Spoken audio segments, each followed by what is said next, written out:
Welcome to Ireland Daily News. Today is the 30th of June 2026. Story 1. The International Monetary Fund suggests the government increase income tax and VAT revenue. This move aims to reduce reliance on corporation tax from multinationals. The organisation warned the government that it needs to minimise spending overruns. Ireland's expenditure has repeatedly exceeded budget ceilings in recent years. The government needs to closely manage day-to-day spending. The organisation called on the government to use the medium-term spending framework as a binding mechanism. Ireland should introduce structural reforms to address the housing shortage. The government also needs to enhance energy security and prepare for AI transformation. The IMF stated that consumer financial supports should remain temporary and targeted. The domestic economy is projected to grow at 2.5% this year. This growth rate is lower than the 5% seen last year. Private consumption is expected to slow down due to weaker employment and income growth. Finance Minister Simon Harris said he noted and shared the IMF's assessment of external risks. Public Expenditure Minister Jack Chambers said he is focused on removing infrastructure delivery barriers. Story 2. Due to a signal fault, Luas Red Line services are currently suspended between Red Cow and Belgard. There are currently no replacement bus services available. The estimated time for the resolution of the issue is not yet known. Services between Tallaght or Sagat and Belgard are operating normally. Services between Red Cow and Connolly or The Point are also operating normally. During the disruption, passengers may use their Luas tickets on Dublin bus. Leap cards are accepted on all Transport for Ireland services. Story 3.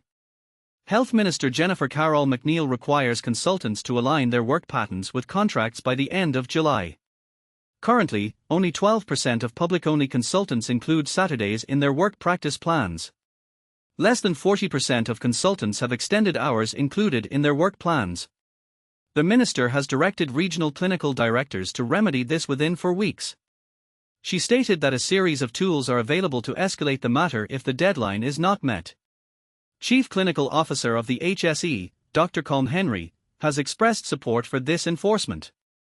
All 6 regional clinical directors will report on their implementation to the Cabinet Committee on Health at the end of July. Story 4.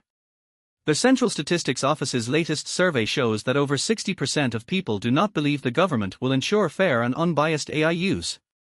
This figure is significantly higher than the OECD average of 39%. 72% of respondents lack confidence in the government's ability to protect personal information. Only 30% believe the government can maintain human oversight in critical areas.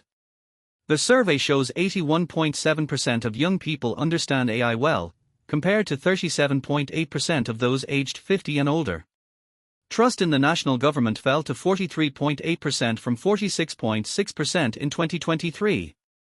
Trust in news media also saw a slight decline. Regarding public services, 69.2% of respondents are satisfied with the education system. However, only 32.3% are satisfied with the healthcare system. CSO statistician Sarah Crilly said the AI questions were added to gauge public perceptions of technology in the public sector. Story 5. According to police data, 574 cyclists were fined for running red lights in Dublin last year. Fianna Fáil MEP Barry Andrews obtained these figures through a parliamentary question from TD Cormac Devlin. He believes this reveals a real lack of enforcement. Besides running red lights, hundreds of cyclists were fined for other violations. This includes 256 people fined for not using lights at night. 142 people were fined for cycling without reasonable consideration. 116 people were fined for illegally entering tram lanes. 46 people were fined for entering pedestrianised areas. Andrews stated that all road users have a responsibility to cycle safely. The police stated they will continue to enforce traffic regulations. Story 6. The High Court Judge Richard Humphreys has ordered the removal of 29 modular homes. These houses are located near Britters in Dublin. They were built without planning permission. The judge ordered that they be removed within a 13-week period. Developer Brannock Developments Limited and owners Mulnasa Limited and Threshford Limited must lodge a €150,000 bond. This bond must be paid to South Dublin County Council. The judge noted that the defendants had ignored multiple warnings. He described how they continued construction despite receiving warning letters. The bond is intended to ensure the site remediation is carried out. The judge noted this amount covers only a fraction of the required costs. The court will address an application for a stay on orders next month. The defendants may seek to appeal to the Supreme Court. That's all for today's Ireland news. Thanks for watching, and see you tomorrow.